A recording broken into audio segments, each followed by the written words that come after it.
ఒక్కసారి ఈ వీడియో చూడండి. ఇండియాలో 2019 నుంచి 2021 వరకు 13 లక్షల భారతీయ అమ్మాయిలు మిస్ అయినారంట. 13 లక్షలు అంటే అది చాలా పెద్ద నెంబర్. అండ్ ఇది నేను చెప్తుంది కాదు, మినిస్ట్రీ ఆఫ్ హోమ్ అఫేర్స్ వాళ్ళు రిలీజ్ చేసిన డేటాలోనే ఉంది. సో ఇలాంటి కేసెస్ మళ్ళీ జరగొద్దంటే మీరు మీ ఫోన్ ని ప్రాపర్ గా యూజ్ చేసుకోవాలి. మీ ఫోన్ లో సెట్టింగ్స్ లోకి వెళ్ళి ఎమర్జెన్సీ SOS అని టైప్ చేయండి.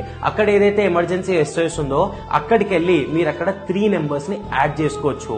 సో మీ బ్రదర్ ని, మదర్ ని, ఫాదర్ ని, హస్బెండ్ ని, ఎవరిదైనా సరే 3 నెంబర్స్ యాడ్ చేసుకోండి. సో ఇన్ కేస్ మీరు నైట్ ట్రావెల్ చేస్తున్నారు, ఎక్కడైనా తేడా అనిపించింది లేదా మీకు భయం వేసింది, ఎవరైనా మిమ్మల్ని టీజ్ చేస్తున్నారు, ఫాలో అవుతున్నారంటే మీ పవర్ బటన్ ని మీరు 3 టైమ్స్ ప్రెస్ చేస్తే చాలు ఈ 3 నెంబర్స్ కి మెసేజ్ వెళ్ళిపోతుంది. అండ్ ఆబ్వియస్లీ మెసేజ్ వెళ్ళిపోయిన వెంటనే 112 నుంచి మీకు కాల్ వస్తుంది. మీరు కాల్ లిఫ్ట్ చేసిరా, ఓకే. కాల్ లిఫ్ట్ చేయకపోతే మీ ఫోన్ లొకేషన్ ట్రేస్ అవుతుంది. Immediate with in 5 to 10 minutes లోపు నియర్ బై ఏదైతే పెట్రోల్ ఉందో వాళ్ళైతే అప్రోచ్ అవుతారు. ఈ వీడియో ప్రతి ఒక్కరికి షేర్ చేయండి, ఎందుకంటే ప్రతి ఇంటి ఆడపిల్లకి యూజ్ అయ్యే ఇన్ఫర్మేషన్.